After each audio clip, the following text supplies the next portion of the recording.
aujourd'hui on va voir l'interface graphique. Je parle de l'interface utilisateur en 2D. On va le faire en première version en 2D. On verra qu'on peut éventuellement poser des interfaces graphiques sur des objets en 3D. Pour l'instant, on va regarder la version 2D. Donc comme la dernière fois, on va partir d'un projet propre. Donc on va récupérer sur Git le projet en cours. Le projet en cours qui porte maintenant un nom suite au support numéro 8. Donc Curling Girl versus Mutant Soccer Players. J'ai au moins le prix de l'originalité sur le titre. C'est From Outer Space, il manque le sous-titre, bien entendu. D'ailleurs, ici, on va le rajouter. From Outer Space. Voilà. Comme ça, c'est fait. Et c'est parti. Donc, on va récupérer tout de suite. Donc, on va revenir sur le repository ici. Code. On copie ici le lien. On retourne dans Visual Studio Code. Donc, je montre un peu des alternatives. Hein, pas dans le terminal. Là, je suis dans Visual Studio Code, mais dans le terminal de Visual Studio Code. Nouveau terminal ici. Là, je suis dans un répertoire. Je vais dans mes répertoires de sources, comme habituellement. Babylon.js. Et là, je fais git clone. Et je colle. Voilà, tout bêtement. Et c'est parti. Alors, le projet sur le repository est un peu plus avancé qu'à la fin du cours numéro 8. Donc, on va regarder ce qui est en plus. C'est ma faute. Je me suis un peu amusé à rajouter des trucs et j'ai pas fait attention à tous les détails. On va dans Curling Girl.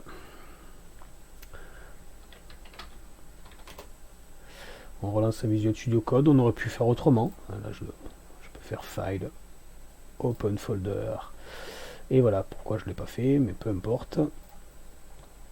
F2.Babylon.js, projet Babylon.js, Curling Girl. Open Folder, c'est bien. Voilà. Il va nous dire qu'il y a un workspace, normalement. Voilà, Open Workspace. Et nous y voilà. Alors, première chose à faire, npm i. Ou install, si vous préférez.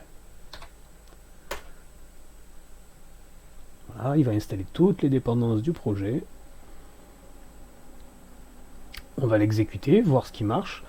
Alors à la fin du cours numéro 8, on avait rajouté les input controllers, les game state. Alors on va voir ce qui a été rajouté depuis. Mais effectivement, dans game, on voit qu'il y a les game state.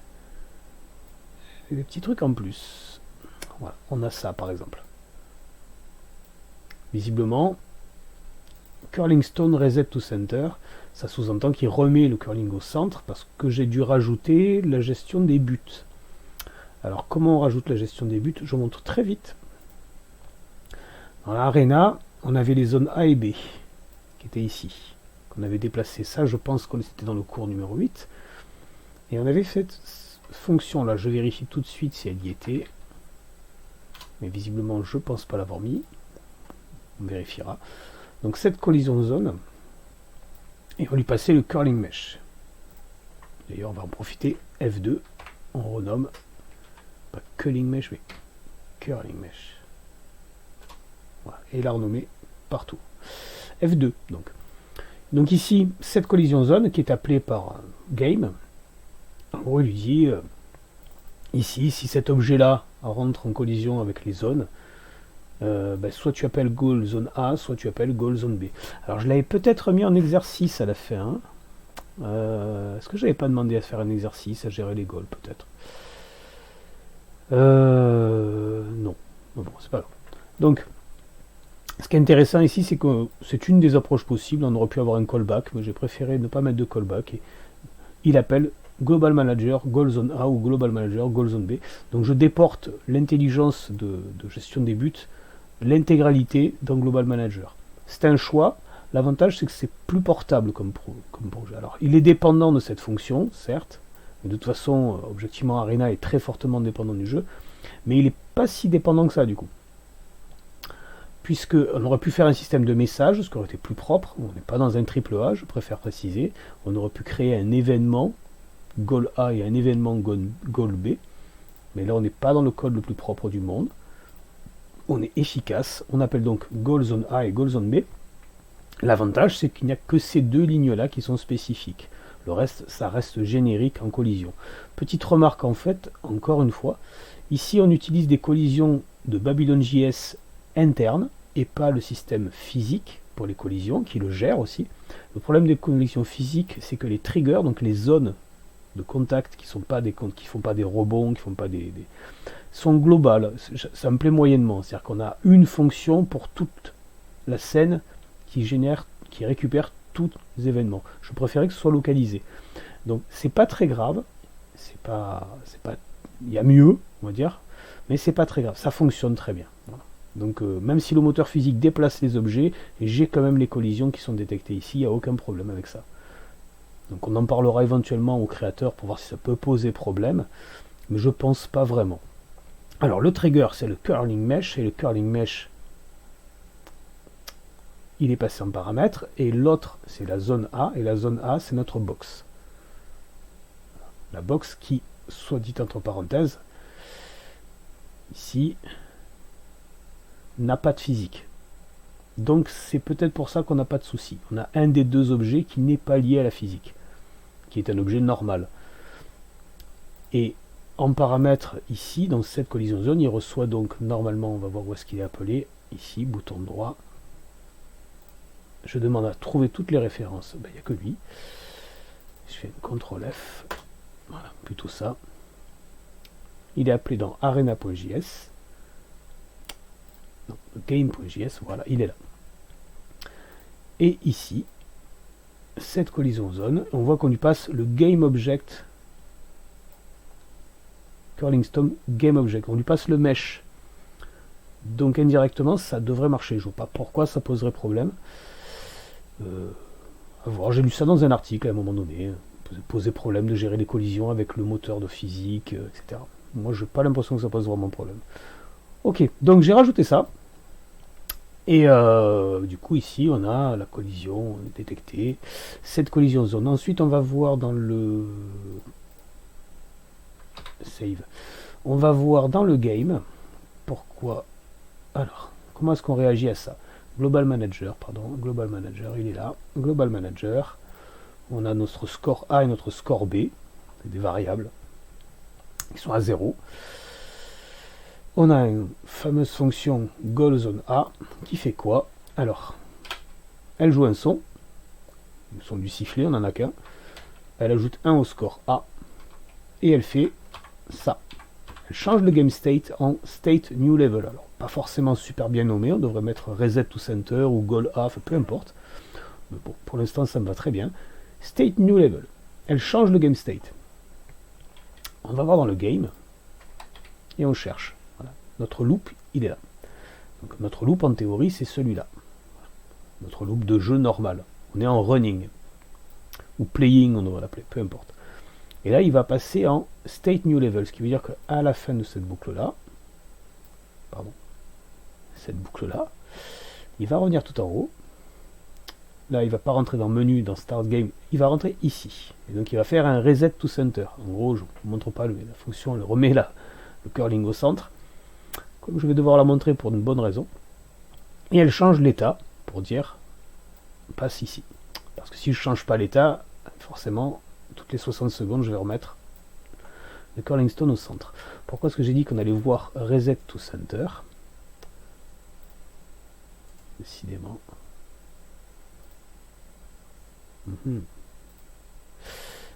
Ouais. Marche pas, tout marche pas bien, mais peu importe. Curling stone, reset to center. Voilà, elle est là. Reset to center. Qu'est-ce qu'elle fait? Donc, on va agrandir un petit peu. Hop, voilà. Alors, reset to center. Ici. Disable prestep égale false. En fait, ça, je l'ai lu dans la doc, si on veut pouvoir déplacer de manière forcée un objet qui est lié à la physique, il faut désactiver le prestep. Alors, activer le press step, parce que c'est disable press step égale false, c'est assez bizarre, hein, disable press step. Donc on active le press step, c'est mal nommé, une double négation. Ensuite, on prend le body, transform node, donc c'est le transform node du body, on ne déplace pas le mesh, ça servirait à rien, parce que là c'est notre body qu'on veut changer, on change la position du body, et on la remet avec les valeurs qu'on nous avait données lors du constructor. Ensuite, on fixe sa vitesse linéaire à 0, on lui reset sa vitesse linéaire, et ensuite on lui dit quoi? Parce qu'on ne peut pas le remettre tout de suite, parce que si on remet ça tout de suite, en gros, ça va pas faire grand chose, parce qu'il faut qu'il le fasse à la prochaine boucle. Donc on va lui laisser ces paramètres, ce paramètre-là, et on lui dit Global Manager, scène, donc ça c'est notre objet scène, on after render observable. After render, c'est surtout ça qui est intéressant. After render. Donc, une fois que tu as dessiné, on dit à la scène, appelle-moi une seule fois. Donc en gros, cet événement ne sera fait qu'une fois. Appelle-moi une seule fois cette fonction. Là, pardon. Cette fonction-là. Et on lui dit en gros, fais-le une fois, et au prochain coup, hop, je remets ça comme ça. Ça me permet de faire un one-shot. Donc je change un paramètre, je lui dis prends-le en compte au prochain tour de boucle. Une fois que c'est fait, on remet en gros, on réactive. C'est comme si on avait désactivé la physique pour ce truc-là. En fait, il faut lire la doc pour avoir l'explication complète de Disable Press Step. Peu importe. Je parle beaucoup ce matin, désolé, je donne beaucoup d'explications, des petits détails qu'il faut voir. Normalement, j'ai changé que ça. Donc si on fait un npm start,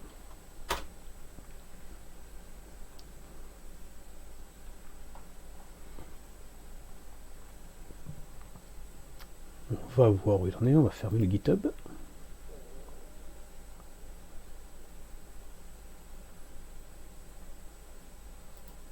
Voilà. Ici on a le Audio Engine, hein, c'est le navigateur qui font ça. Par défaut, ils supposent que, comme ils savent qu'on est dans une page web, ils attendent l'interaction de l'utilisateur avant de débloquer le audio.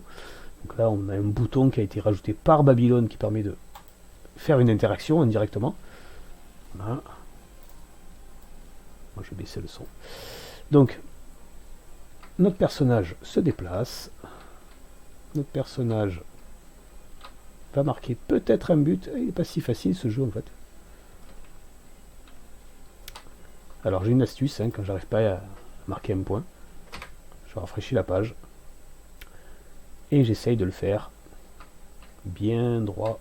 Voilà, je me mets bien derrière et on pousse. Voilà. Ça devrait le faire.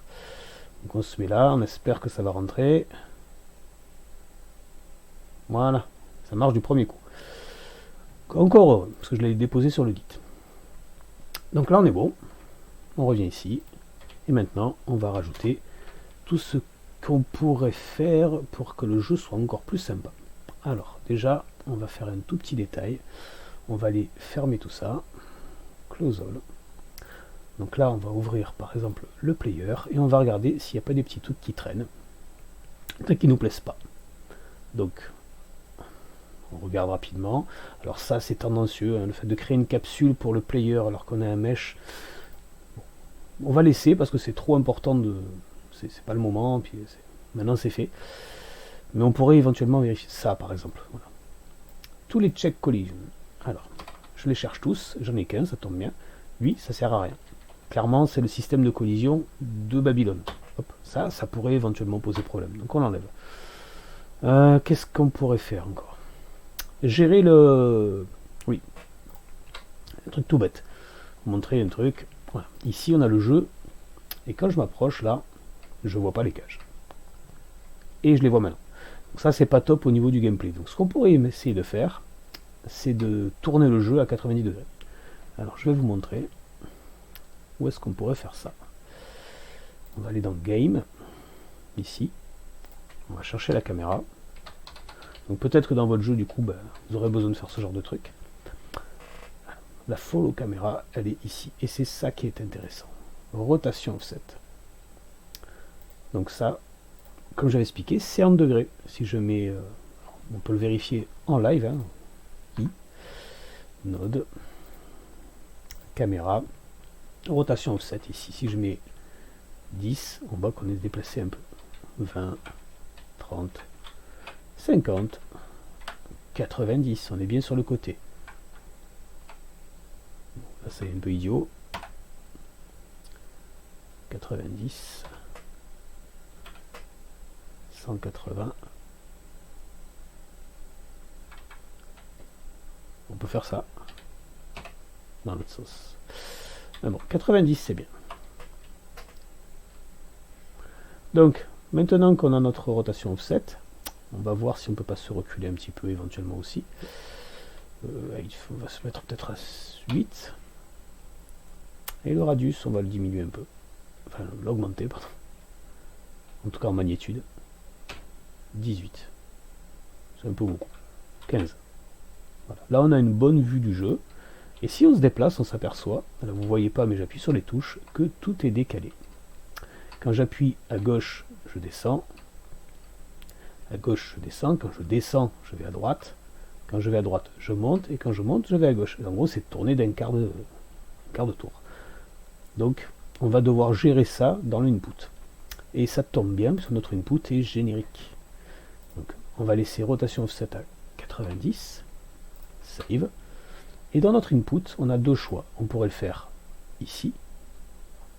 Donc j'ai géré le gamepad, je ne sais pas si je vous l'avais mis ou pas, mais peu importe. Voilà, il y a le gamepad qui est géré dans l'input. Il me semble que j'ai rajouté ça, donc ça marche. C'est pas ça qui nous intéresse. Voilà. Ici on a ça, axis P1. Si on regarde bien, axis P1, alors on a ici, voilà. J'avais dit ici, ça c'est sur le gamepad, et le axis P1 était là. Il prend les axes et il envoie axe moins 1, axe plus 1, etc. etc. Mais objectivement, ici, c'est du... il ne sait pas quelle est l'orientation du jeu. Donc on ne va pas le modifier ici. Autant là, c'était déjà tendancieux aussi, mais j'ai supposé que c'était générique. Autant ici, on ne doit pas toucher à ça. C'est le jeu, le player, la partie jeu. Parce que l'input controller, du coup, il est générique. Donc dans le player, ici, on va chercher axis. Axis get vector P1. Alors éventuellement, on pourrait peut-être le mettre dans le get vector P1. On va voir. C'est... Non. Autant... Donc dans le player, on pourrait gérer ici. Move dir. Axis X, running speed. Ben, on va essayer. Si on met par exemple axis Y. Et là, si je mets X, je les inverse. J'ai dit que c'était tourné 90 degrés, donc ça correspond pas trop mal. Je vais voir. Je reviens dans le jeu. J'avais arrêté, forcément.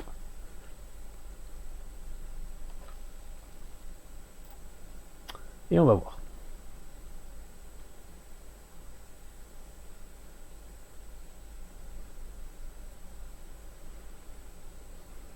Alors je vais à gauche, ça va à droite. Je vais à droite, ça va à gauche, encore heureux. Je monte, ça monte. Je descends, je descends. Donc j'ai que l'axe horizontal qui est inversé. Et ça c'est très facile à vérifier. Ici. J'ai mon axe qui est inversé. Je mets un moins. Puisque c'est l'axe des X input qui est inversé. Donc après, objectivement, si j'avais mis un moins ici, j'essaye, si je m'aperçois que c'est pas le bon, on l'inverse, hein, mais ça nous fait un test en moins. Je vais à gauche, ça va à gauche, je vais à droite, ça va à droite, et tout est parfait. Et du coup, le jeu a changé un peu son style. Voilà. La caméra est un peu lente, à mon avis, à suivre le personnage, mais bon. On va régler ça. Allez, on va aller voir ça tout de suite. Donc, si on va dans Game, on a la caméra offset 4. Ah, mais je les avais changés dans le je les avais changés dans le dans l'inspecteur, mais je les ai laissés dans le code. Donc ici, on va mettre moins 15, je crois que j'avais mis moins 15, moins 16. C'est la vitesse qui va pas, la vitesse. On va lui monter un peu plus là, qu'elle nous suive un peu plus vite. Voilà, c'est pas mal ça. On revient ici. Parce qu'il faut que le jeu soit pas trop décalé, pas trop de rotation non plus. C'est raisonnable. Oula, on est un peu loin quand même, hein, mais on est peut-être un peu loin.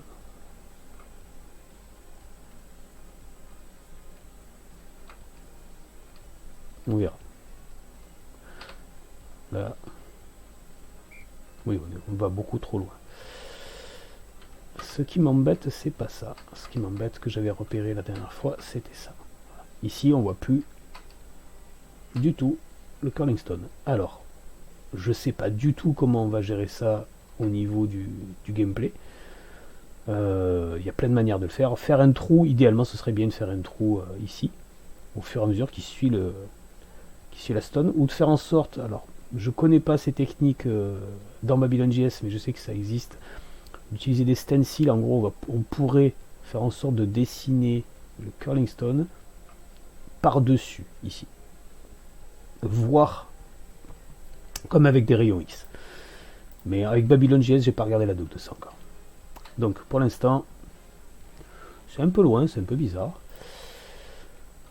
Alors, si on s'approche ici, il y a beaucoup trop d'espace ici qui servent à rien. Et si on va tout au fond là-bas, là au niveau gameplay, on a trop d'espace aussi.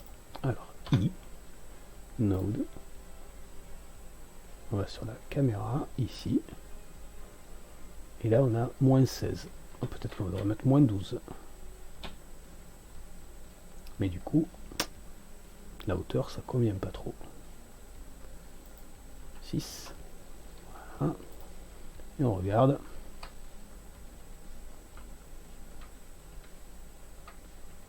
C'est un petit peu mieux. Mais... Et éventuellement, il faudra le faire en dynamique. Quand on s'approche du bas, on diminue l'offset. On verra. Bon, peu importe. Donc une fois qu'on a fait nos petits détails ici, qu'est-ce qu'on pourrait vérifier si j'ai pas laissé des trucs un peu. Voilà. Ça là par exemple. Vis.GameCamera. C'est de l'héritage d'avant, donc ça on va le changer aussi. Vis.GameCamera. Donc je prends dans l'ordre, hein. Comment je fais pour savoir ce que je vais changer? Ben, je le fais dans l'ordre en fait. Donc là par exemple CTRL F, j'en ai 9. Je monte Game Camera et c'est tout. Et bon on va les changer.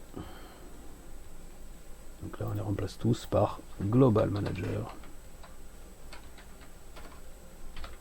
Point caméra. Je pense que j'en aurai qu'une. Replay Sol. Save. On va voir notre Global Manager. Je pense pas qu'elle s'appelle caméra. Si. Caméra. Très bien. Donc Global Caméra, ok, c'est bien. Alors on est pas mal.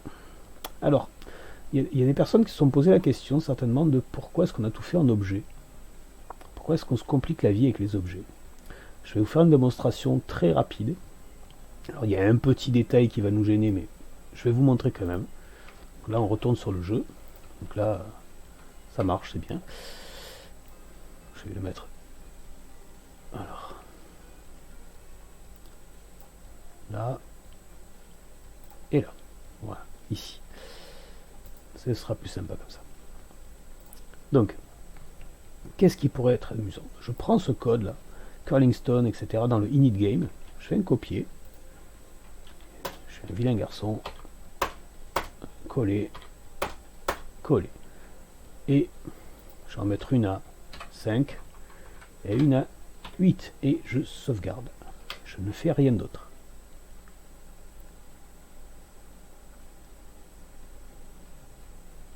Et voilà. L'avantage quand même pratique des objets qui sont relativement modulaires, si c'est bien fait, c'est pas toujours possible, mais si c'est bien fait, on peut réutiliser tout de suite. Alors, c'est peut-être pas le code le plus beau du jour, mais on peut faire ça aussi. For let i égale 0, i inférieur à 10 i++. On fait ça. Curling stone de i fois 2. On va mettre comme ça, on voit les fonctions scalar point random range parenthèse, donc minimum moins 5, maximum 5. On fait pareil sur le Z. J'essaye de ne pas sortir de la zone de jeu quand même. Sauvegarder.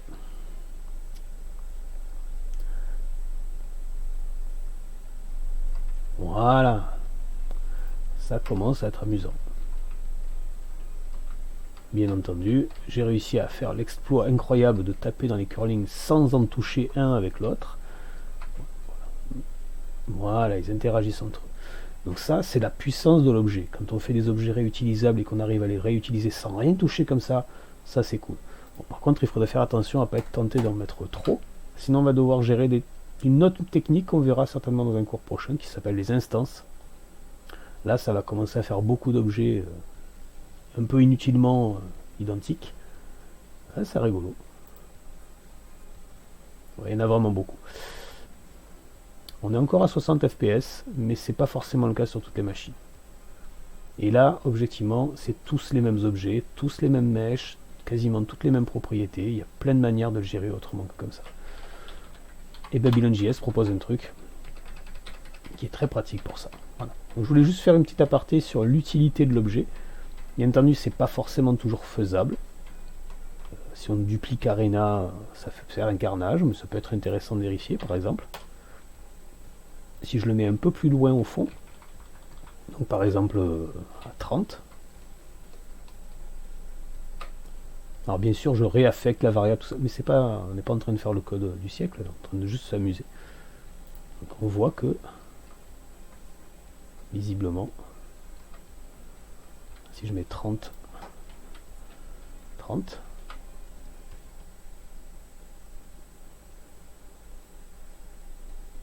on a bien une deuxième zone de jeu derrière. Pardon. Ici, là. Donc, c'est réutilisable. Alors, tout ne va pas fonctionner, donc, parce qu'il ne faut pas oublier qu'on utilise des Arena Update un peu plus loin, mais ils sont vides. C'est plutôt pas mal. On pourrait aller s'amuser, en fait, ici. Parce qu'il ne faut pas oublier qu'il faut quand même bien maîtriser son code. Jump Impulse, on met à 16. Je vous montre ça, c'est pas par hasard, c'est... Ah. Voilà. Donc déjà, on a retrouvé notre petit élévateur, c'est rigolo. C'est que les collisions marchent, parce que l'objet a été bien pensé, on a fait attention à certains détails, et donc indirectement, il est réutilisable. Voilà. On arrête de jouer. On arrête de jouer. Alors on pourrait se demander éventuellement... Qu'est-ce qui se passe si on duplique ça? Puisqu'on est en train de jouer, autant s'amuser jusqu'au bout. Allez. Sachant que forcément on va contrôler que le deuxième, puisque ça peut être amusant. Voilà. Donc il y a des petits inconvénients, mais c'est normal, c'est parce que dans l'update ici, voilà, on passe que le dernier player. On pourrait passer Et donc vous commencez à imaginer quand on va utiliser les autres, les ennemis ou les autres, eh ben on va pouvoir utiliser ce genre de petites techniques un peu amusantes. Allez, c'est parti, on continue. On va rajouter des petits détails, notamment, qu'est-ce qu'on pourrait rajouter ici. Voilà, ici, j'ai dit que ce serait pas mal de rajouter de faire en sorte que ce soit transparent, par exemple, quand on ramène la balle. Donc on va la descendre ici. Alors ce qui serait bien, c'est de pouvoir ajouter une pause dans le jeu.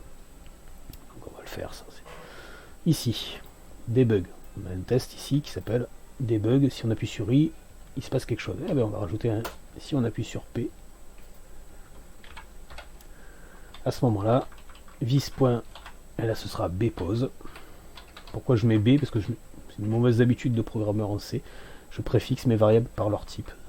Pas toutes, mais c'est une habitude. B comme booléen. Alors, forcément elle n'existe pas.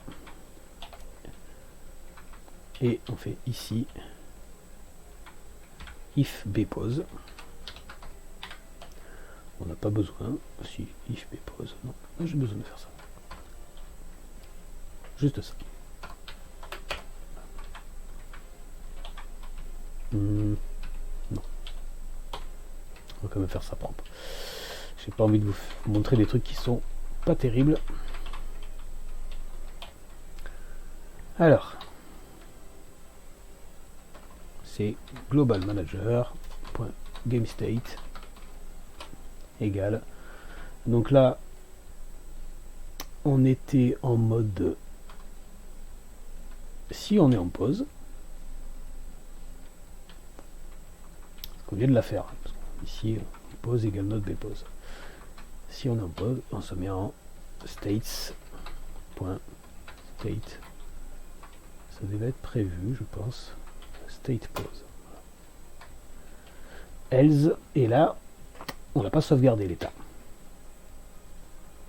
Donc, ici, il faudra en théorie, quand on met la pause, qu'on sauvegarde l'état en cours, parce qu'on est peut-être en train de...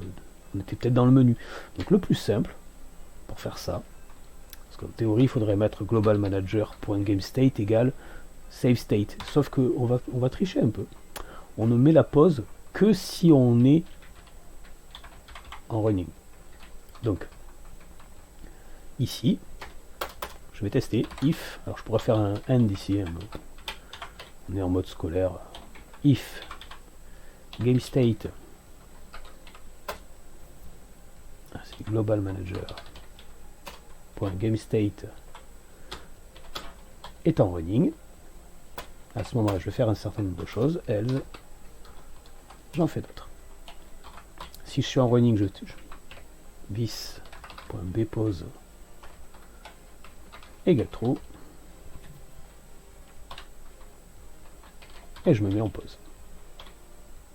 Sinon,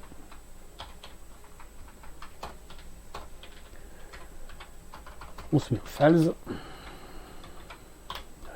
Et bon, du coup, en running. Ok, ici, on se met dans le cas du pause. Dans le cas de la pause, on ne fait pas ça.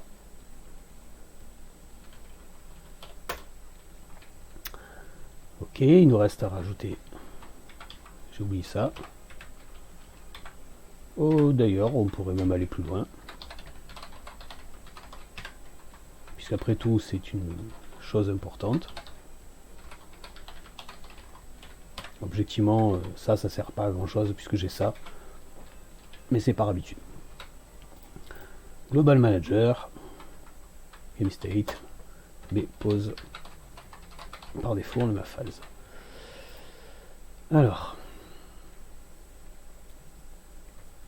on est là, on bouge, j'appuie sur P, je bouge plus. Le moteur physique tourne quand même, on pourrait peut-être le gérer, mais on n'est pas non plus en train de faire le... Je rappuie sur P, je peux bouger, donc ça c'est bien. Ce qui m'embête effectivement, c'est que le moteur physique tourne encore. Si je mets la pause, les objets continuent à bouger. C'était un peu l'inverse de ce que je voulais faire, c'est pas grave. On améliorera ça plus tard. Pour l'instant, je vais utiliser une autre technique. Node player x-10 moins 10 et demi, donc en gros ici. À partir de là, on peut supposer qu'on est dans cette zone là jusqu'à moins 14. Moins 14 et demi. De moins 10 et demi à moins 14 et demi. Donc game, bien entendu c'est peut-être pas la méthode la plus propre pour le faire, mais peu importe. Je fais les updates. Player, curling, arena.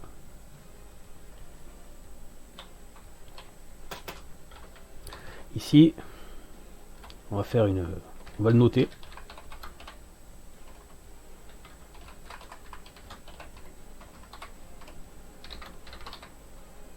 Donc ici, ce qu'on va faire if this. curling stone.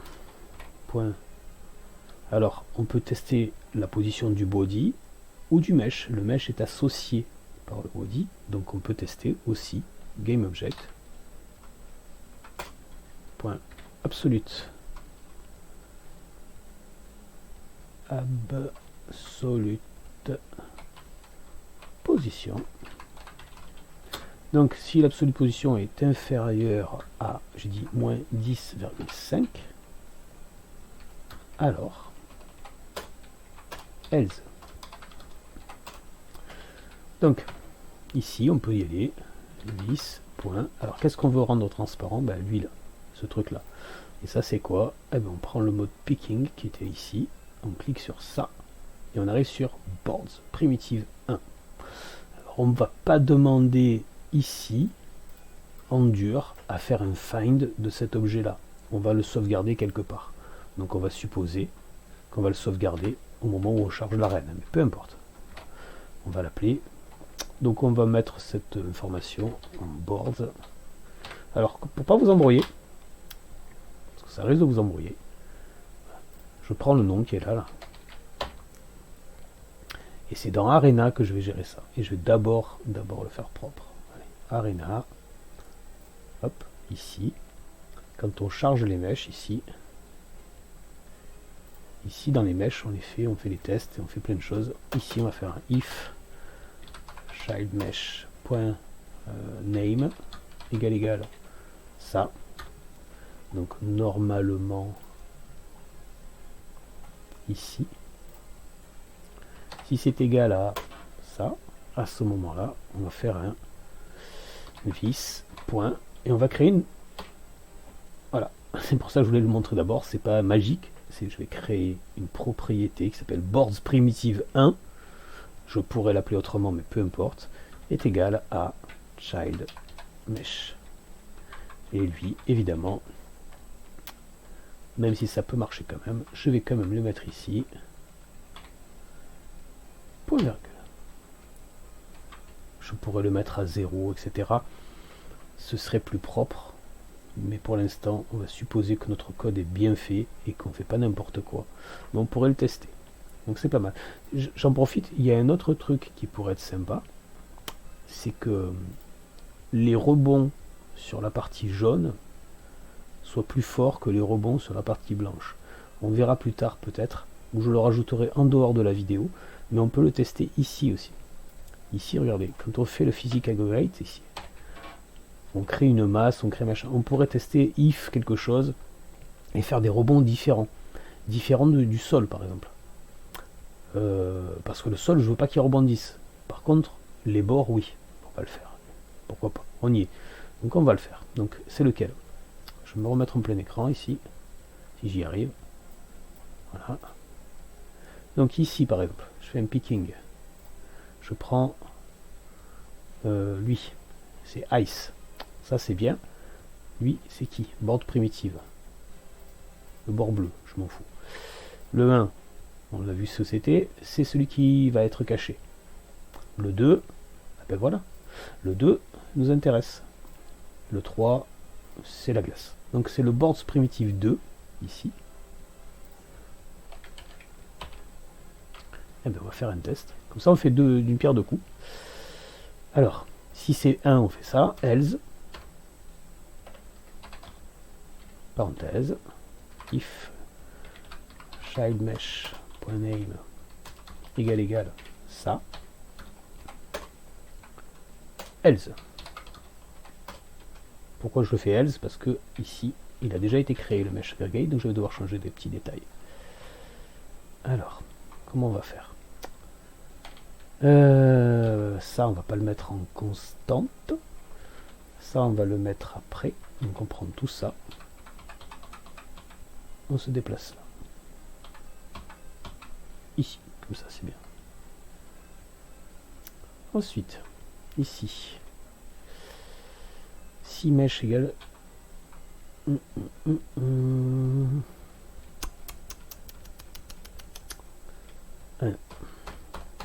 Je change un peu parce que je réfléchis à que ce soit à la fois bien fait et intelligent. Alors, lui, je teste pas de else, parce qu'en fait, je teste si c'est ça, else si c'est ça. Je pourrais tester ça comme ça aussi. Voilà. Les puristes qui vont regarder la vidéo vont me dire que c'est nul sinon. Donc si je suis en primitive 1, je fais ça.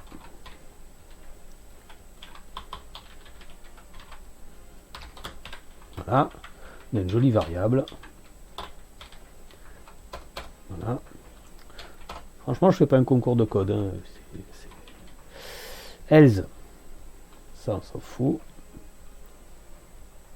On fait ça. On va agrandir. On voit pas beaucoup. Donc, si j'ai mon brots primitive 2, je fais tout ça. Et donc, on va changer les paramètres. Sinon, ça veut dire que j'ai tous les autres. Je fais ça. Et du coup, si c'est pas le 1, si c'est pas le 2, ben c'est peut-être aussi le 1. À ce moment-là, je fais ça. Et tout ça, là, tout ce morceau-là, ici, est commun, en fait. Donc, en gros, ici, on va enlever les accolades qui servent à rien. Voilà. Ici, on est bon. Voilà. Là, on est bien. Tout ça, c'est bien. Statique. Et ici, du coup, la masse, elle est toujours à 0. C'est pas un souci. Par contre, la friction, c'est un bord. Est-ce qu'il frotte plus? Pourquoi pas? C'est un peu moins... C'est pas de la glace. Par contre, il va nous renvoyer beaucoup plus. Voilà, comme ça, si on touche ou si le curling touche ça, il rebondira plus, il va un peu freiner. Et par contre, le sol en bas, on veut pas de friction, on pourrait même en mettre encore moins, mais c'est déjà pas mal. Et la restitution, on veut pas que ça restitue. Donc ça fait pas mal de modifs. On va vérifier que tout fonctionne quand même, ce serait bien que ça ne plante pas à la figure. Normalement, on est pas mal. On a bien ça. Sauvegarde. Allez, on vérifie.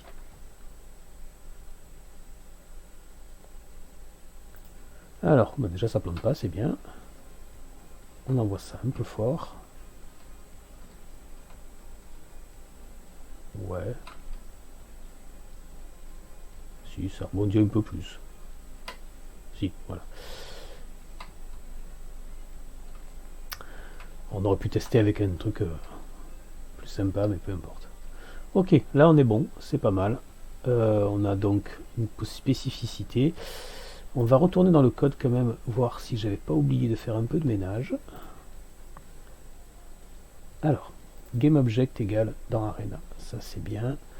Et vous vous rappelez, j'avais dit, c'est un peu par habitude, je mets GameObject et GameTransportNode, comme ça je peux faire la position juste en dessous, mais c'est un peu dommage parce qu'en JavaScript, du coup, juste après dans l'init, je réaffecte le GameObject. Et bien ça, j'ai décidé, c'est un choix, attention, il faudrait l'assumer au niveau des codes, que ceci là va disparaître. Pourquoi? Parce que si on regarde dans le mail, ici, hashtag arena, voilà, je fais un new et un init. Un new et un init derrière, avec un await. Donc, ici, je vais choisir de ne pas affecter GameObject. Du tout. Ni sa position. Parce que je ne peux pas le faire du coup. Et donc ici, je fais que sauvegarder x, y, z. Et en gros, là. D'ailleurs, il faudra qu'on parle de ça aussi à un moment donné. Histoire des parentes. Le set parent et le point parent ont deux effets différents, mais peu importe. Donc ici, dans l'init, voilà, on a bien la position, le GameObject, on est propre. Moi, ça me va. Là, on est pas mal. On va s'occuper maintenant. Alors, Curlingstone. Curlingstone, t'es où? T'es ici. Curlingstone. Set parent. Ouais, c'est pas mal. Ce qui m'embête un peu,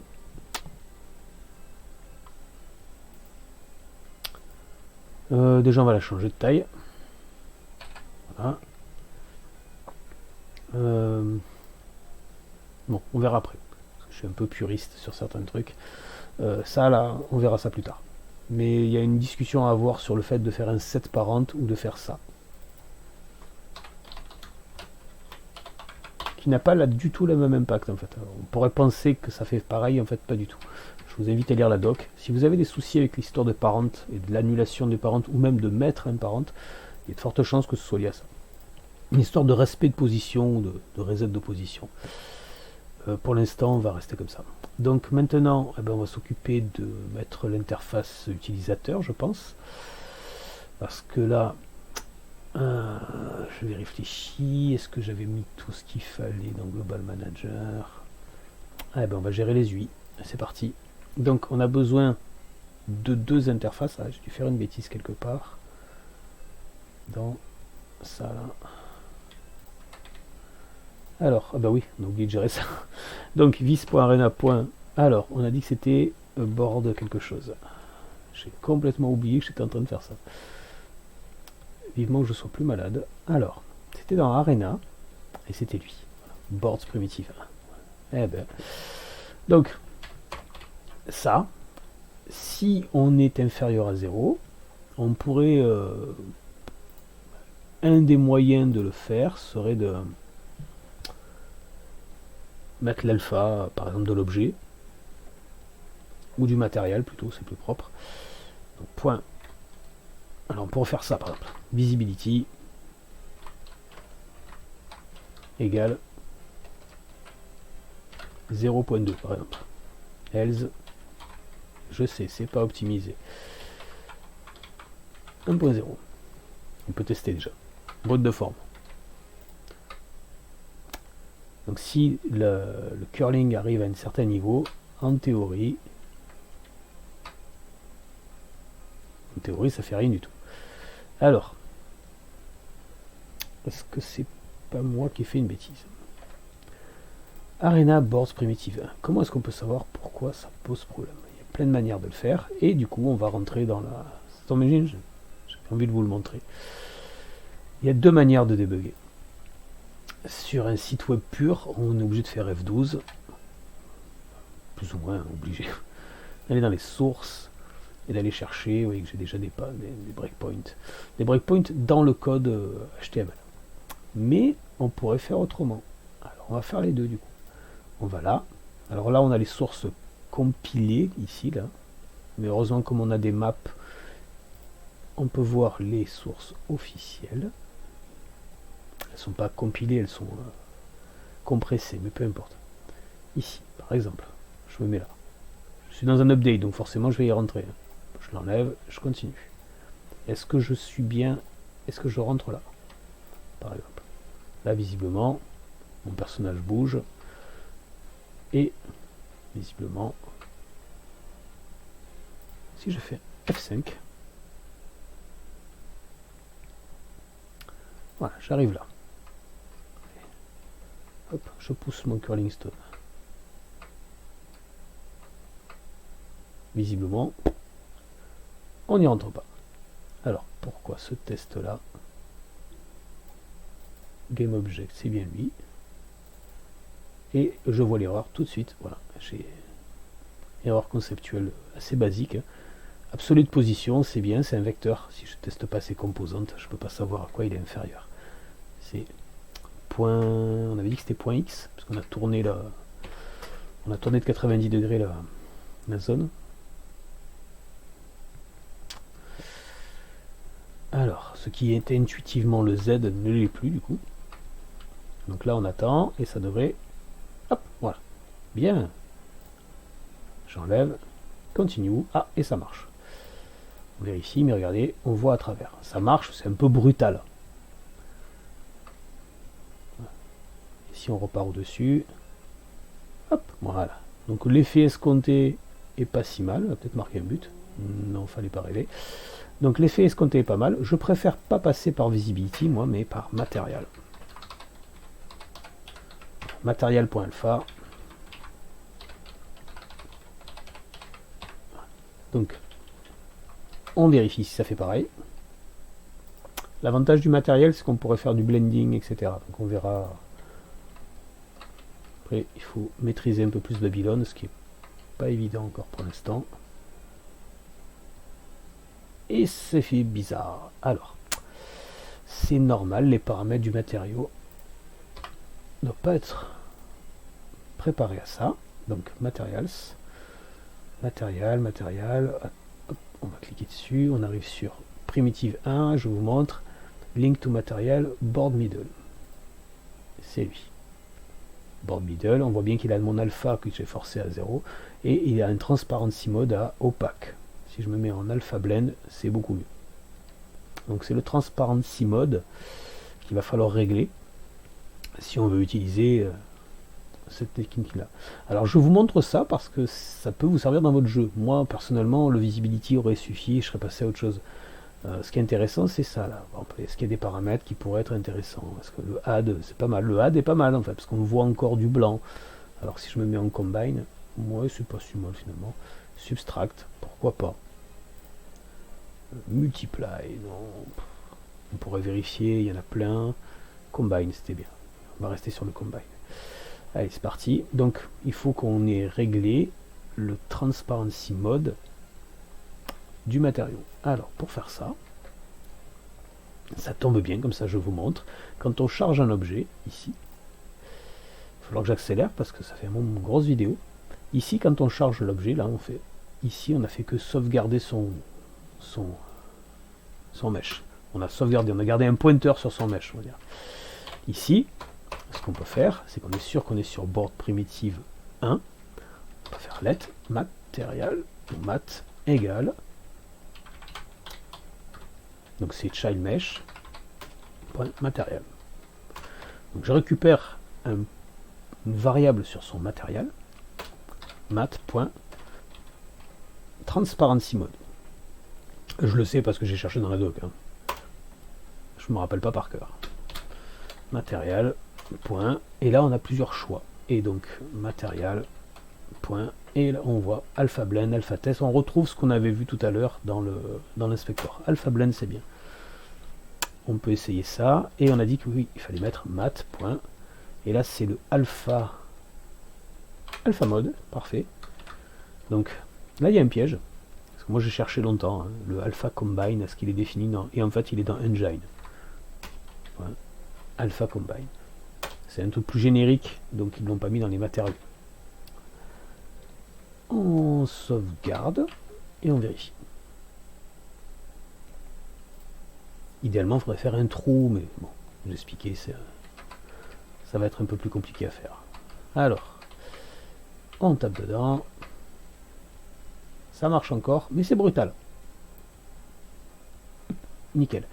C'est un peu brutal. Donc ce qui serait bien, c'est que ce soit progressif. Parce que si on voit encore un petit peu le curling, ou si on s'approche de la zone, on fait doucement du transparent. Et c'est juste pour vous montrer ça que je vais le faire, comme ça. Sinon ça suffit en l'état comme ça. Donc on va aller dans Game. Et ici, là, au lieu de le mettre directement à 0.2, on va progressivement le mettre à 0.2. Alors le progressif, c'est une interpolation linéaire. C'est un terme très compliqué, mais en gros, je vais lui dire le min, par exemple, le minimum, et ça serait 0.2.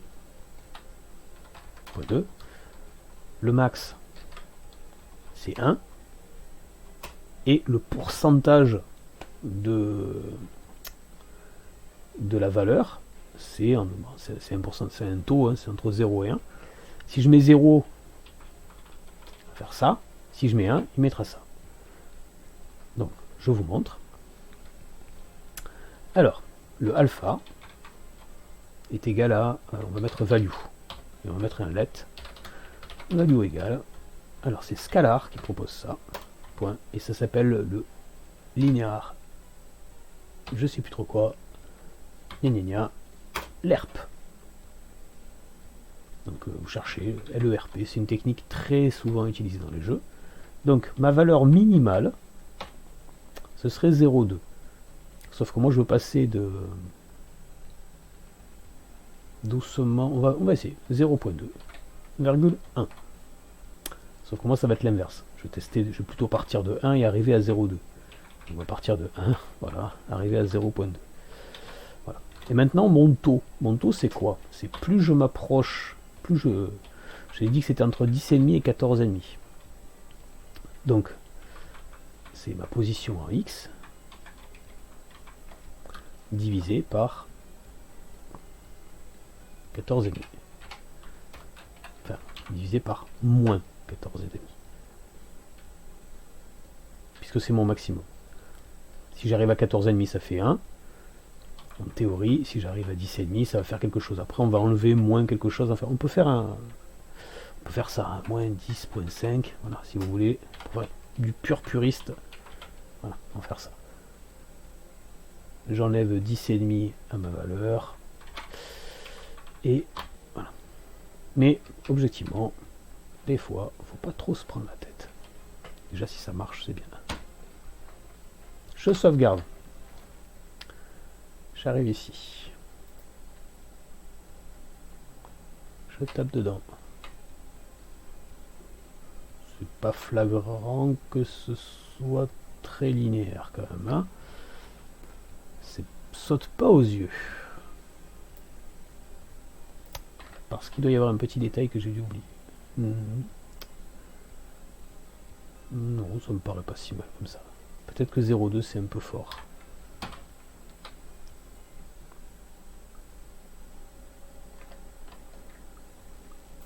On va essayer tout doucement.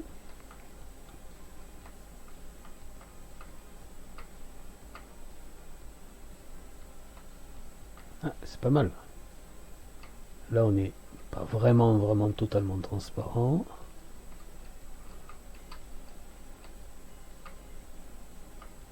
La différence subtile est très légère quand même. Hein. Alors, comment on peut faire pour débugger ça, à votre avis? Eh ben, c'est tout bête. On va faire ça. Pourquoi c'est que je suis passé par une variable intermédiaire? C'est l'avantage. Voilà. Et on essaye et on regarde ce que ça donne. On affiche la console. On vérifie dans les sources qu'on n'a pas de debug, on est bon. On affiche la console. On réduit un peu la taille. Hop. Et on regarde si ça passe brutalement. Et on passe quand même assez brutalement de... Donc on a tout l'historique, hein, c'est pratique. On voit qu'on passe de 0,6, 0,6, 0,6, 0,6, 0,6. En fait, on ne passe pas par 1 directement. On passe directement de 0,6 à quelque chose. Et c'est un peu normal, en fait. C'est par rapport au calcul qu'on a fait. Donc, je vous invite à essayer de trouver ici comment l'améliorer. Ça pourrait être fait comme j'ai fait tout à l'heure et j'ai fait un CTRL Z malheureusement, mais peu importe. Je vous le laisse celui-là. Celui-là, ça peut être sympa. On peut éventuellement diviser par autre chose que 14,5. On peut diviser par 14 déjà, tout simplement. Ça sera un peu plus progressif. Ou 13,5, on s'en fout. Si ça dépasse 1, ça devrait marcher quand même.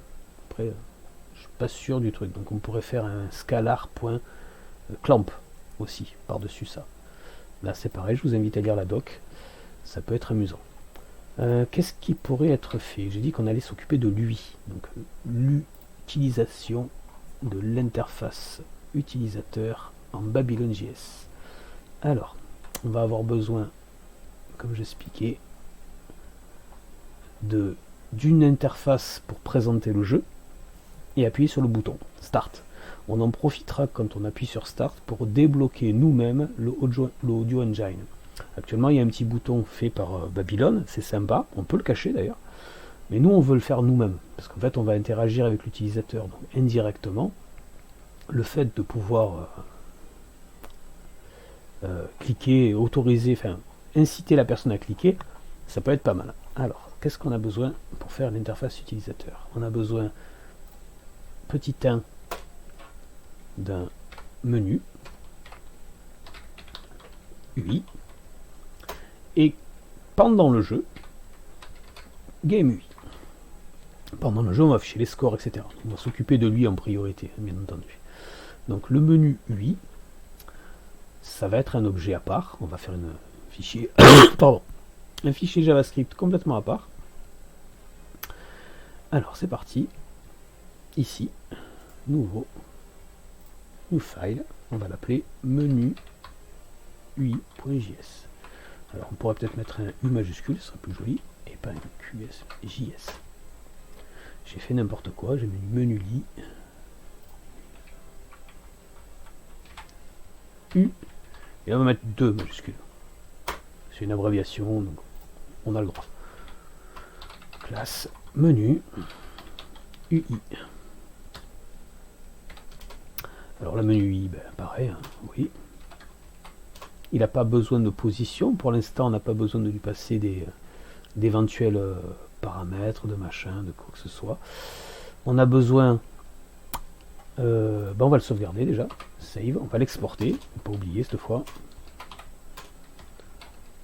Oui, voilà, on a besoin de quoi? En général, depuis le début, init, souvent elles sont await, donc async. On a besoin peut-être d'un update, avec un delta éventuel. On va avoir besoin d'un show, avec un paramètre, bShow, qui servira à faire le hide. J'ai pas envie de faire deux fonctions en fait. On va avoir besoin, dans le init, on va faire un load, donc on va faire un load, peut-être, on verra. Bon, on verra, un peu prématuré. Je sauvegarde en l'état tel quel, comme ça. Je vais dans mon game, ici, et je vais chercher le init game. Le init game, il est là. Alors, init game, qu'est-ce qu'on aurait besoin de faire dans le init game? Dehors de l'instanciation, game state menu.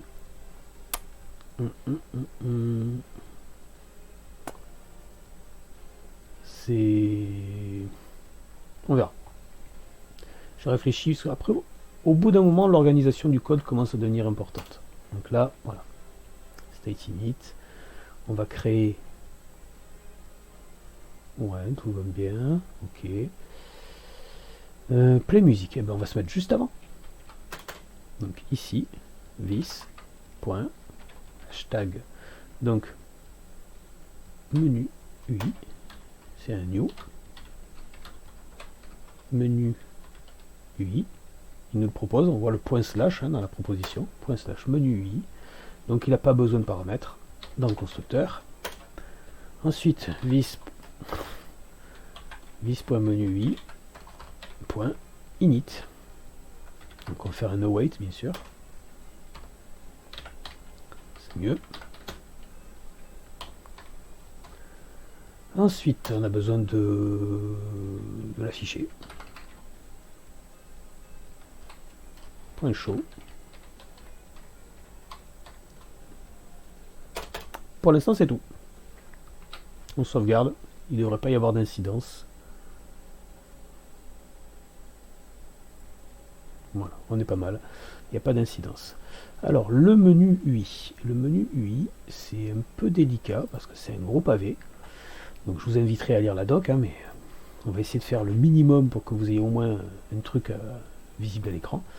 Donc, on va éviter les... Pour l'instant, on va pas faire les resize, etc. etc. C'est un peu... Alors, init. On pourrait tout faire dans l'init, mais on va faire ça propre. Load UI. Pourquoi load? Parce que potentiellement ça pourrait être un fichier externe, parce qu'il y a un UI editor en fait dans Babylon.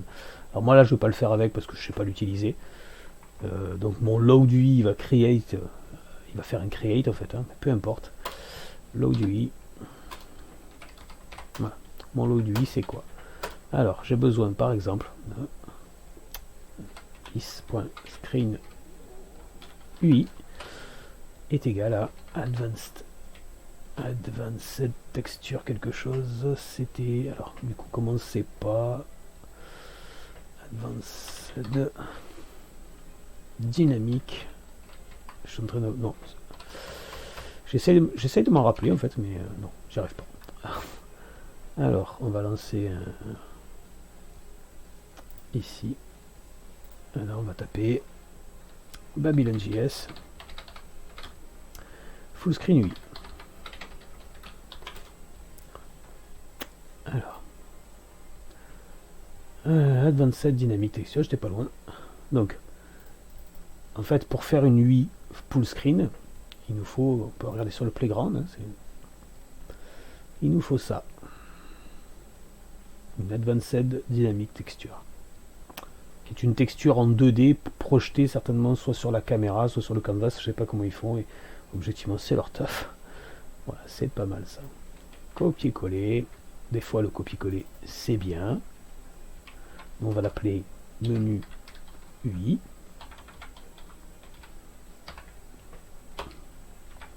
Virgule. Bougez pas. Alors, Advanced Dynamic Texture, il le trouve pas. Attendez, on va voir déjà ça. Point virgule, save. Advanced Dynamic Texture. Voilà. Clic. Est-ce que c'est bien lui? Non, il me le propose pas. Il le trouve pas en fait. Il le trouve pas, il le trouve pas, il le trouve pas. Ah ben on va faire un import à la main. Import. Alors.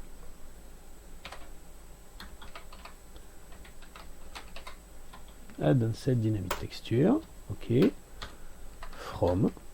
Et là, on est dans Babylon.js GUI.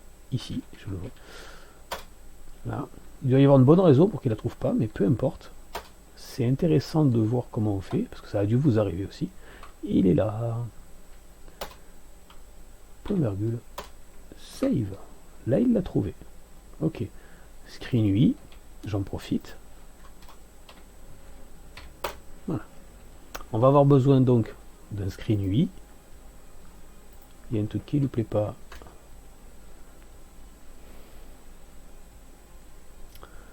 Qu'est-ce qui lui plaît pas?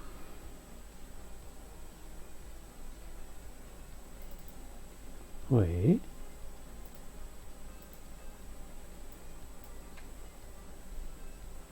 Le constructeur est vide déjà. Bah, ça c'est facile à régler. Voilà, si tu veux. Ici. Point virgule expected. Ah ouais.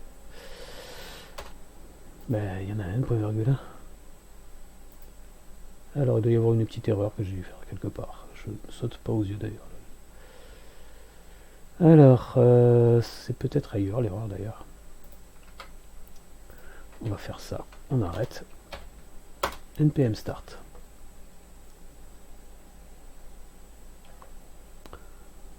Déjà, c'est mieux ça.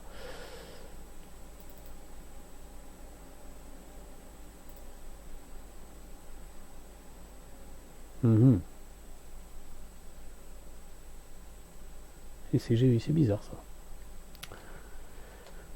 Alors, est-ce que ça fonctionne? Il nous dit quoi? Screen UI is not defined. Screen UI is not defined, mais il est là. Ok.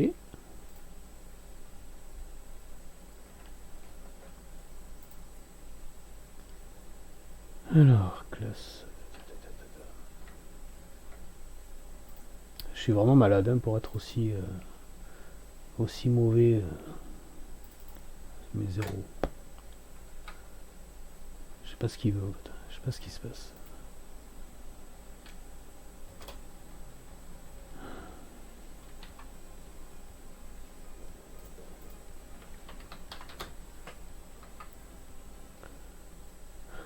Il y a un truc qui lui plaît pas. Je vois pas. Ouais, bon. Par le wait qui manquait, je vois pas trop ce qui pouvait le gêner, mais c'est pas grave. Unexpected keyword identifier. Je suis un JS.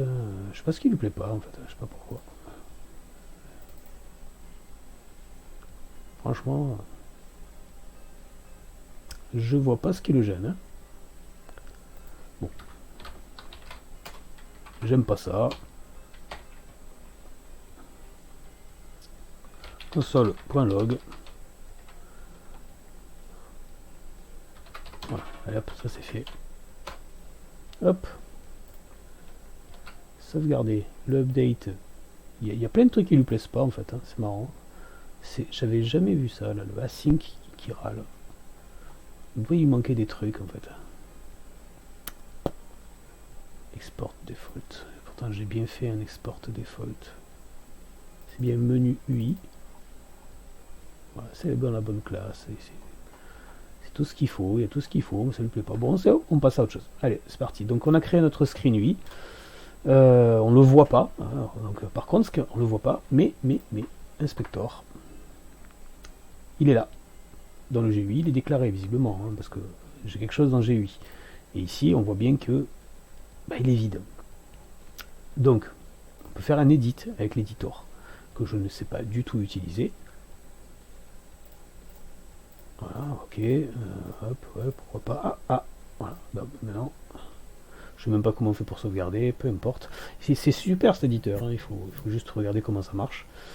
Moi perso, là, j'ai pas trop le temps, donc ce que je sais, c'est que vis.screenui. Et là, il y a des trucs, et notamment ça, par exemple. Je reviens dans mon jeu. Et ça marche. Donc visiblement, on peut bien mettre du fond. Donc, on peut peut-être pas mettre du red. Hein. On peut peut-être faire ça aussi. Regardez. Rouge, vert, bleu et alpha. Bon, j'espère qu'il gère alpha.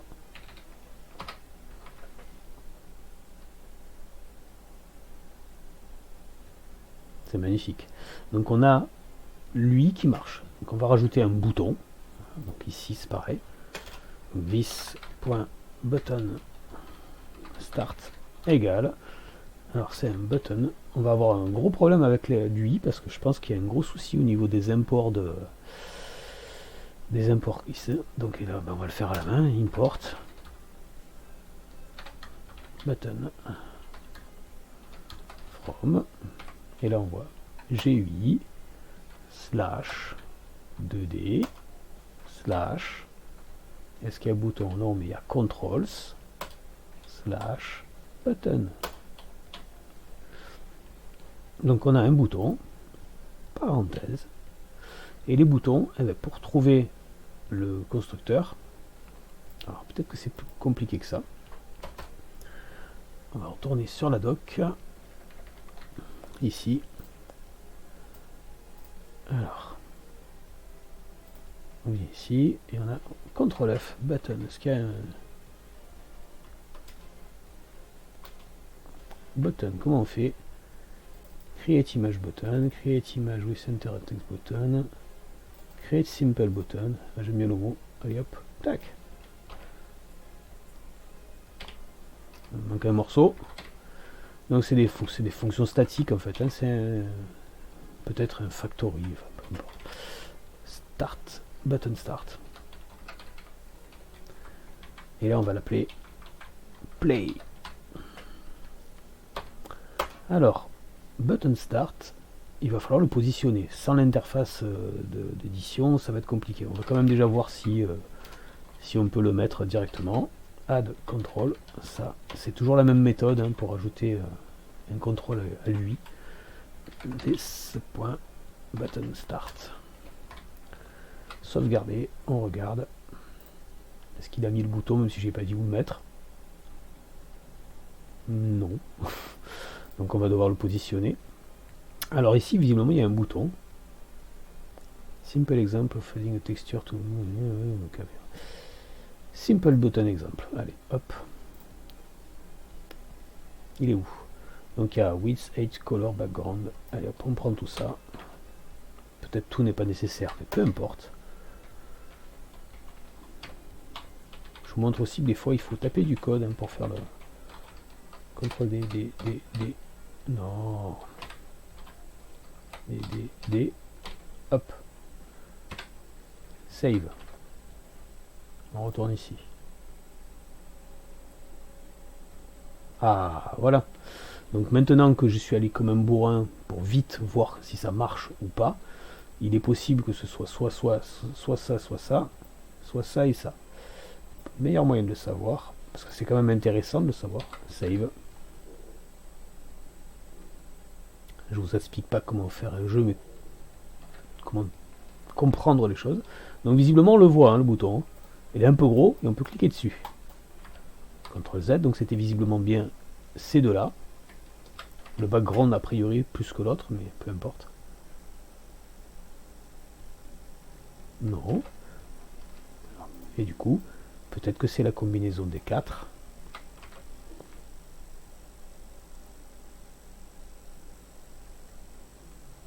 Et voilà. Il y avait juste marqué play, j'ai peut-être pas fait gaffe. Mais en tout cas, pour avoir un joli bouton, enfin, tout est relatif, il nous faut tout ça. Donc, la hauteur, on voit qu'on peut mettre soit en pixels, soit en pourcentage. Si je mets 1, ce sera totalement la largeur complète de l'écran. 0,2, pourquoi pas, 0,25. 40 pixels de haut. La couleur d'écriture et la couleur du background. La couleur du background, moi je veux un truc plus rouge. Et white, pourquoi pas. Ok. Ensuite, dernier détail, c'est gérer le clic. Gérer le clic. This.button start. Point. Et là, il faut chercher dans la doc, mais c'est on quelque chose. Et voilà. Et on tape on et on voit on visible, on pointer click, pas mal, on pointer down. On pointer down, on pointer move, out, up. Voilà, up. Le on pointer click ou le on pointer up. Donc il faudrait voir dans la doc. Mais up c'est bien, c'est quand on lâche le clic. Le clic c'est peut-être. Normalement c'est down, mais peu importe. On pointer up. Point. Add. Ou add once. Ça vous rappelle quelque chose, on l'a fait tout à l'heure. Mais add, je veux que ce soit permanent. Et donc c'est une fonction. Sauf que, j'ai dit qu'il ne fallait pas utiliser les fonctions maintenant, on utilise les arrow fonctions. Comme ça on peut garder le vis, pas oublier qu'on est dans une classe, donc dans une instance, donc c'est compliqué. Voilà. Donc ça c'est une fonction. C'est comme si j'avais fait ça. Voilà, c'est tout pareil. En mieux. En mieux parce que une histoire de vis qui n'est pas réaffectée, enfin peu importe. Console.log. Voilà. Save. On revient ici. On vérifie dans la console. Oh, c'est magnifique. Clic, clic, clic, clic, clic. On voit que ça marche. Il nous reste un dernier détail. Quand on clique, on veut cacher lui et jouer. Alors en théorie, on devrait le faire assez facilement, parce que on a un game state qui est fait pour ça. Il va juste falloir le gérer. C'est-à-dire qu'il faut que. Parce qu'il y a un petit détail qui est important, c'est que voilà, même si j'ai mon menu, je peux toujours jouer derrière. Et ça, c'est pas cool. Donc il faut bien qu'on ait un state menu qui soit géré correctement.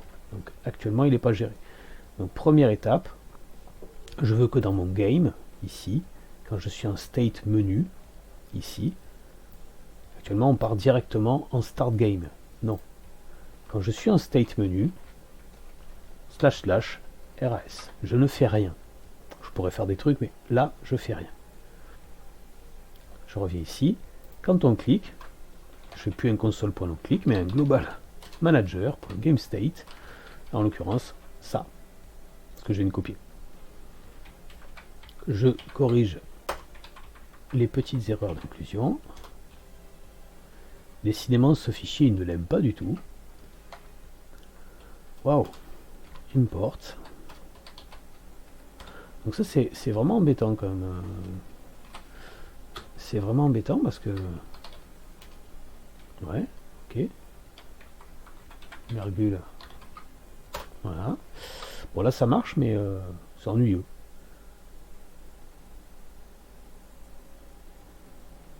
Point virgule expected. Il y a vraiment un truc qui lui plaît pas. Hein. Je dois avoir un caractère qui lui plaît pas quelque part. Mais alors, où? Mystère. Allez, save. Donc là, c'est pas mal. Il nous reste un dernier détail, c'est qu'il faut quand même cacher le... Donc il faut gérer le show ici. Alors, il n'y a pas 36 manières de le faire. J'ai regardé dans la doc. On fait ça. This. Alors, if. On va faire if bShow. Parce que par défaut, il est affiché, mais comme on risque de le cacher, on va vouloir le réafficher, là il va falloir le faire. Donc là c'est dans la doc, hein, c'est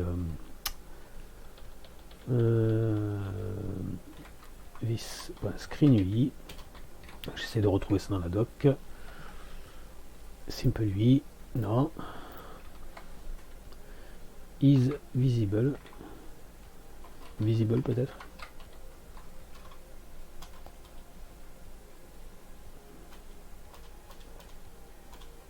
Alors, API.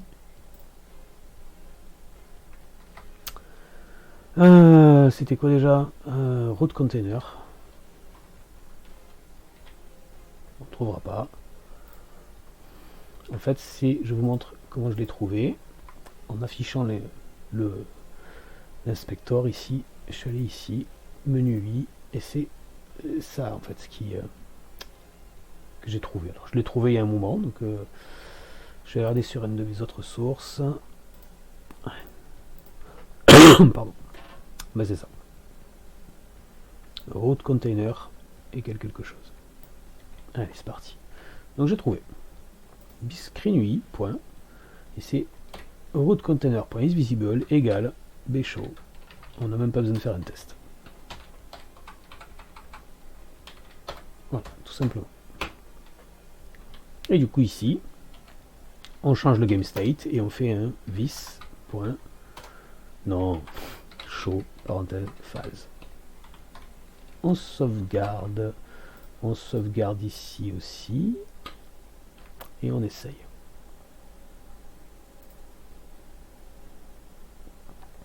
Donc on a notre play qui est ici, on a le moteur qui est physique mais on ne peut pas bouger, j'essaye de bouger, j'y arrive pas. Si je fais play, presque. Visiblement il cache le container, mais pas la couleur. Alors il y a deux méthodes pour le faire.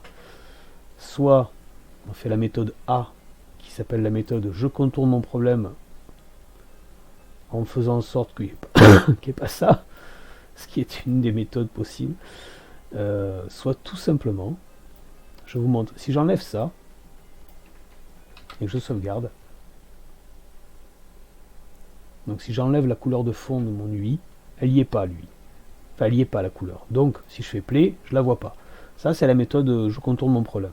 Admettons que je veuille vraiment avoir le fond. Peut-être même que je veux avoir un truc plus joli déjà. Blanc à presque totalement opaque. Et bien tout simplement, je prends cette ligne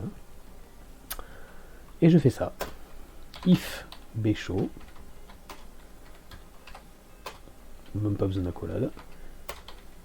Je mets ça, else, tout simplement. Voilà. Si j'affiche, je déclare ma couleur opaque. Sinon, je mets comme ça. Et du coup, ici, on n'a même pas obligé de la déclarer comme ça, parce que c'est fait double endroit, et c'est mettre un truc à deux endroits, c'est pas toujours top top. Dans le load UI, à la fin du load UI, on pourrait faire un show, sauf que cette UI par défaut est affichée.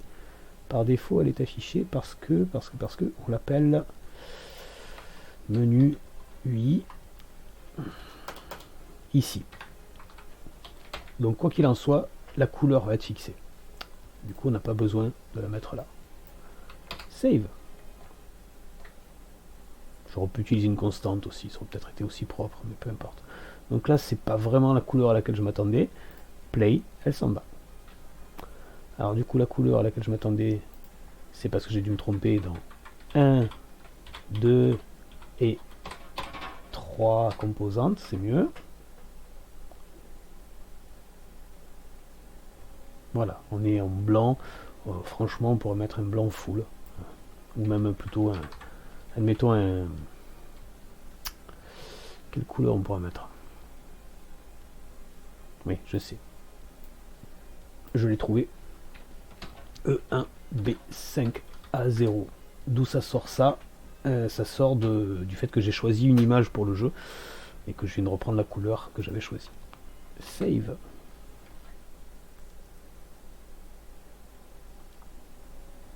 Voilà. Alors me demandez pas pourquoi j'ai choisi cette couleur, c'est la couleur que j'ai choisie pour le jeu. Play. Alors, après il manque un dernier détail et c'est la fin de la vidéo. C'est ça, Engine. Alors Babylon.js, Audio Engine, Unlock. En fait, j'ai expliqué qu'on en profitera pour débloquer le son quand on clique sur le bouton. Alors je l'ai déjà fait, il faut juste que je retrouve comment on fait.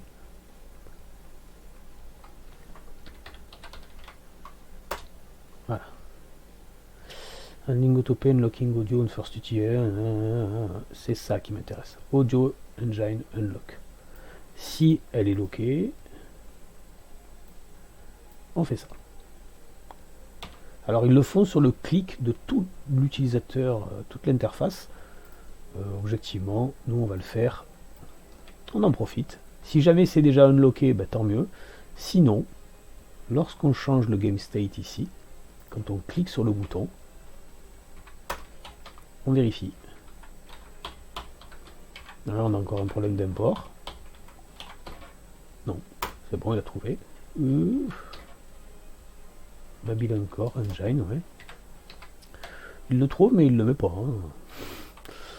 Import.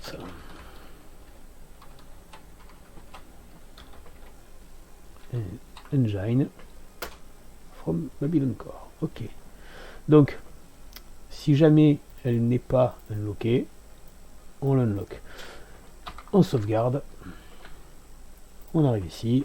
Là, il y a le son qui est actif, donc on va faire en sorte de copier ça, de quitter, de le remettre et de faire Enter. Donc là, on voit bien qu'il y a le petit truc ici en haut qui me dit qu'il faudrait que je clique pour que j'ai le son actif. Mais si je clique sur Play, c'est bon. Et si je monte le son, voilà. Et c'est terminé pour aujourd'hui. Ça fait une grosse vidéo. Moi, je vais m'amuser encore un petit peu. Je vais rajouter quelques trucs. Je vais rajouter un écran de démarrage que j'ai déjà fait. Donc, je vous montre le principe de comment on crée un écran de démarrage quand on n'a pas d'artiste. J'avais préparé un petit truc, mais je le fais sur OpenAI en fait. Hein, donc, j'ai pris le nom du jeu. Voilà. Donc, je ne peux pas vous montrer tout de suite. C'est ChatGPT OpenAI.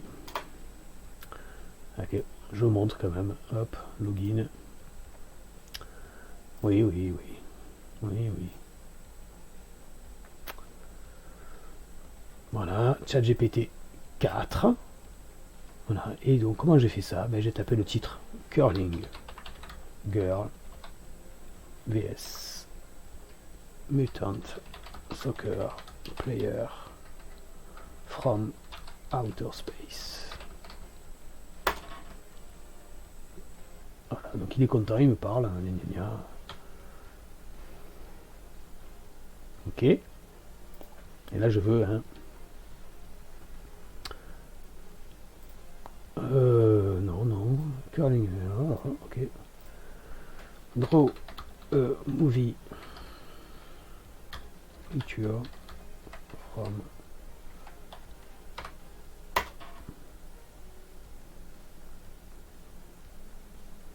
Et ça le fait réfléchir. Mais il est en train de faire une image.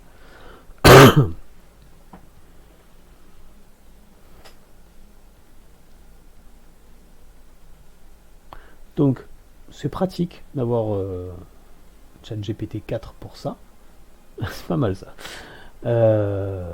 En widescreen, please.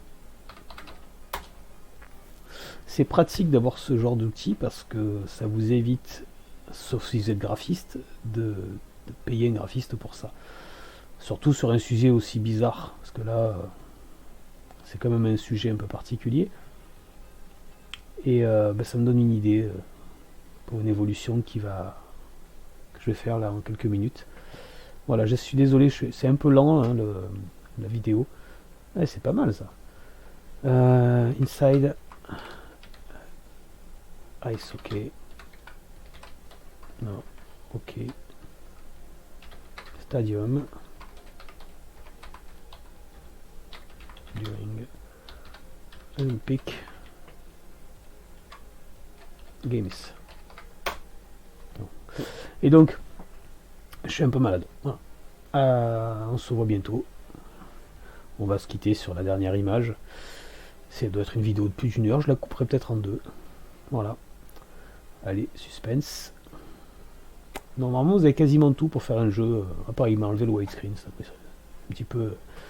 In widescreen, please. Ben, bref, allez, je vous laisse. Il est temps d'arrêter. Bonne journée.